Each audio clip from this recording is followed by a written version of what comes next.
Today is our 5-year anniversary of the 𝐋𝐈𝐍𝐄𝐄𝐓 Legacy, and while it's so much fun to celebrate this milestone, I want to tell you a story from my heart. If you're just meeting me, my name is Amy Cross, and this is the 𝐋𝐈𝐍𝐄𝐄𝐓 Legacy, where I teach you how to save money on groceries, reduce your food waste. I teach you all of this in grocery hauls and meals videos. My goal is to help bring a little bit more peace to your kitchen and not make it such a stressful place. This video today, though, is going to be a little bit different. Today we are going to talk about faith and family and our journey that got us to this point. So if you're just here for grocery tips and produce tips, don't worry, we have 950 other videos on this channel that we've put up over the last 5 years. But today is going to be more about my story. 5 years ago today, on July 3rd, 2021, I posted my first blog post, which was strawberries in a jar.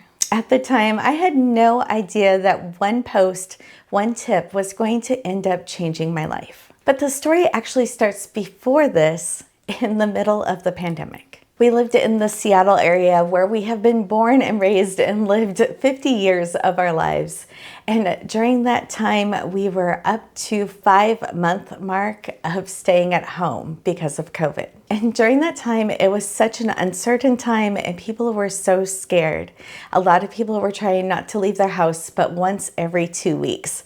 Definitely here in Washington, that was the case. For the first time in our lives, we were experiencing what it was like to have shelves empty at the grocery store, not just for a storm, but for a longer term. These things that our grandparents and our great-grandparents warned us about. So just take yourself back to those feelings of those uncertain times and worrying about going to the grocery store and bringing things back into your house, or even taking your kids to the grocery store because you didn't have anybody to watch them. I happened to be on a Facebook page called Shelf Cooking, and there was a mom on there that had made a post worried about getting blueberries for her toddler that absolutely loved blueberries. She was actively answering questions that people were asking, and I was starting to pay attention to the story and what was going on.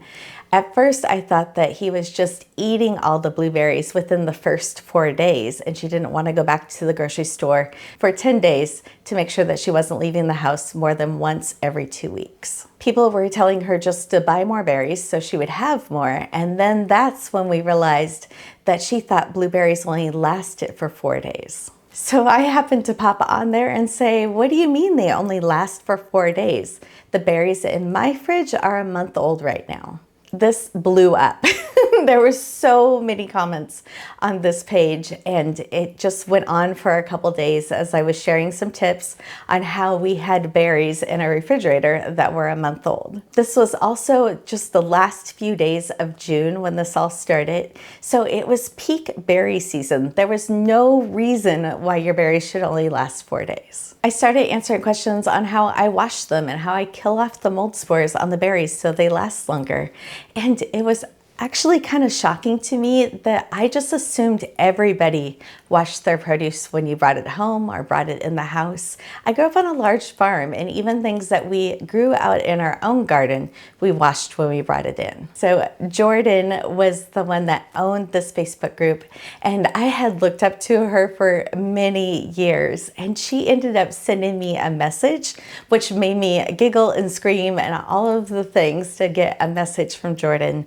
But she said, Amy, you know something here that people don't know, and I want to share a picture on my Instagram of your tips. I was so excited that she asked to share my Instagram page, which I didn't have any produce on at the time. It was just filled of pictures of my kids and our foster kids, so it wasn't something that I wanted to share publicly. But it was a quick decision to go ahead and start a brand new Instagram page that would end up changing my life. But I needed a name, and I needed it quickly, and the first thing that popped into my head was the 𝐋𝐈𝐍𝐄𝐄𝐓 Legacy. Our last name is Cross, and this motto of the 𝐋𝐈𝐍𝐄𝐓 Legacy has been something that we have talked about since we were newly married, and we are high school sweethearts and have been married for 29 years now. We both had grown up in homes that were broken for different reasons, and we wanted to make a generational change, not only for our kids, but our grandkids and further on in our legacy someday. As newlyweds, we wanted to live a life that our grandkids and our great-grandkids could look back on our legacy and see that God was with us every step of the way. We have walked through some very hard times over the years with financial struggles, foster kids in our home, helping taking care of other family members, and dealing with chronic illnesses. Some of those seasons we just didn't understand why we were going through such a hard time. Looking back, we can see God in the middle of all of it. And with those journeys that we went through, we are now able to understand what it's like to be able to have food security in our house after so many years of struggling to make sure that we had enough in the house to feed our kids. And that's kind of where this all started, was realizing that we didn't have the money to waste food. And so I was taking those skills that I had learned when I was growing up on a farm and washing produce, but really concentrating on making sure everything that we bought and brought into the house that we were actually eating, rotating through, and it was being used wisely. Now here's kind of the funny part behind all of this that you don't see when you follow just an influencer or a content creator. Those first pictures I was taking, our house was in utter chaos. We had been saving for a few years and our appliances kept breaking, but I didn't want to put new appliances into the kitchen until we were ready to do the kitchen remodel. So like our dishwasher actually hadn't worked for a couple years, even though we had a house full of kids. I just used that dishwasher as a drying rack and had to hand wash all of the dishes because I didn't want to buy a new one until it was time for the remodel. And our kitchen fridge had also died, and we ended up getting a smaller fridge to go into our garage that we ended up using.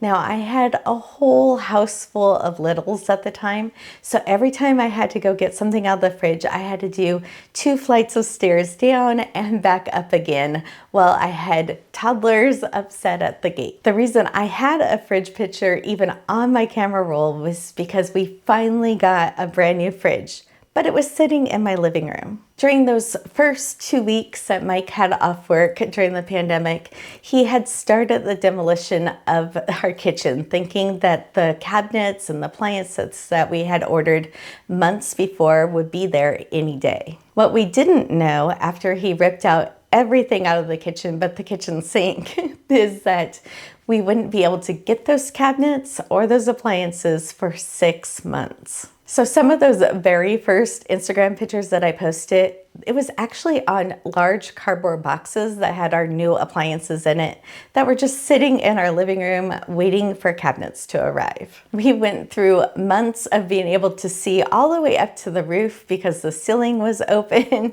It was just a really chaotic time. And I cooked every single meal on a hot plate in the Instapot. We didn't even go out to eat for over 6 months during this period. When we realized that the shutdown was going to be more than 2 weeks, that's when Mike started working from home, and he's worked from home ever since now, which brought its own challenges because a very small house like we were living in, I could hear him talking on Zoom calls all day long. My kiddos also moved home from college, and everybody was in their own rooms and trying to do their Zoom calls, and I was just trying to be really quiet throughout the day. And I was honestly really struggling. I had owned a housekeeping company for over 15 years, and we were not allowed to work. And so months into the pandemic, I was so worried about my employees. And all in God's timing, the littles that we had been raising, we had 4 under 7 in our home, I went home a month before the pandemic started, and it was just supposed to be a trial run. But then everything closed down and caseworkers weren't even going to do their checks.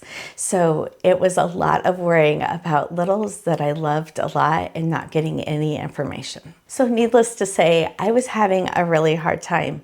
And the only outlet I seemed to have at the time was to be quiet in my bedroom and reading books. And I read so many books, it actually wasn't a good thing anymore. I read 136 books in that year of the pandemic. And I'm not talking about quick reads that you can do in a day.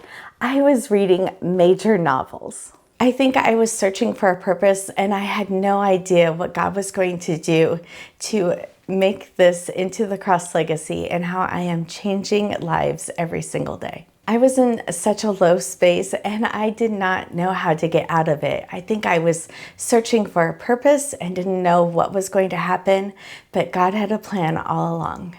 And it all started with answering a question about berries on the internet. At the very beginning, I decided to post a new picture on Instagram every single day. And I was so excited when we got 1 new follower, 10 new followers, when we hit that first 100. And over the 4th of July weekend, since we weren't going anywhere, I ended up taking a blogging course because I felt like the strawberries in the jar information needed to have a home on the internet. So July 3rd, 2021 is when I officially posted Strawberries in a Jar. 12 weeks later, after getting a few followers every day, we ended up hitting 3,500 followers in October on Instagram. And I just thought that was so many people that we were reaching and helping. And then one day, Mike came to me and he's like, have you been looking at Instagram today? And I'm like, well, I know we hit 3,500 last night.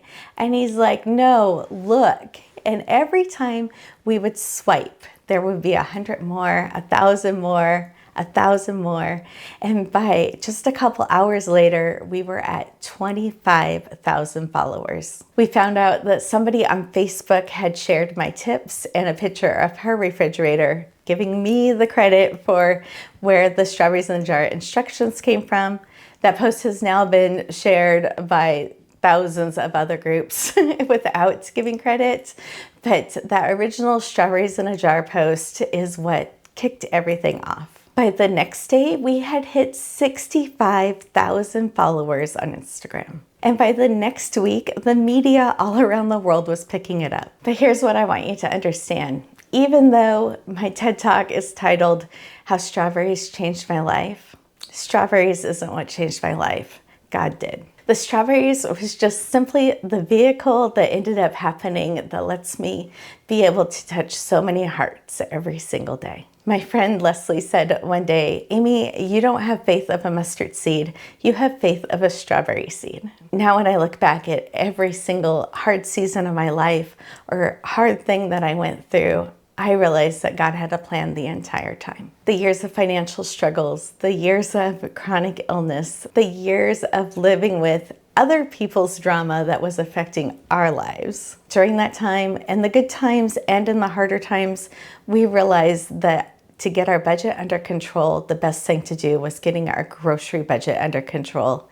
And by reducing our food waste and making sure that we were rotating things out of our cabinets was the best thing that ever happened to us. I don't talk about it very much, but when those littles were living with us, we actually had made the switch right around that time to stop using plastic as much as possible in our kitchen. And one of those reasons was because I could open up the refrigerator and give them choices. Do you want red or do you want blue?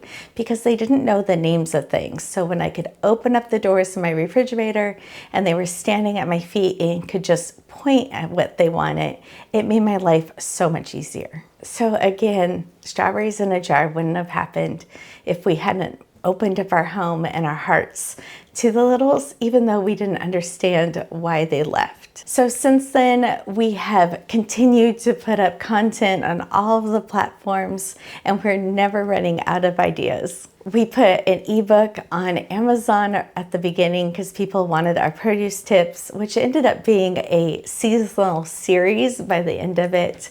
But the first year that was on Amazon, I was actually listed for the entire year as the #1 bestseller. Those kind of things are kind of cool to be able to say that I've had a TED Talk and I've been in the media around the world and I'm an Amazon #1 bestseller. And even now when I have my silver play button, but that's not what really matters. And while I'm incredibly grateful for all of these things, it's not what I'm most proud of. What I'm most proud of is every single day answering questions on YouTube and Instagram, making sure that I'm connecting with you and helping you find the resources that you're looking for, to know that you're actually saving money on groceries and you're providing more wholesome items for your families and not so stressed out in the kitchen. Because for me, that's what's most important. It's not my follower account. It's not trying to have a viral video. It's making a difference in your guys' lives. It's about letting those hard seasons of our lives not make us stuck in the past, but realizing that we can help others now with understanding. Every single morning, every single day, before I even sit up in bed or grab for my phone, I say one simple prayer. God, let me be a blessing to someone today. That prayer has guided me every single day through this entire journey. If you've been here since the very beginning and have watched all of the videos over the years, thank you. I'm really thankful for my longtime followers. If you're brand new to the channel and this is your very first video that you happen to be seeing, thank you also for watching. Thank you for trusting me and letting me be a small part of your life. 5 years ago, I answered a question about berries, and now every day we are reaching people all around the world, helping them bring hope back to their kitchens. I truly believe that God can use ordinary people in ordinary lives with ordinary little tips, such as strawberries in a jar, to make a big difference in the world. Thank you for being a part of the Cross Legacy, and I can't wait to see what God does for the next 5 years.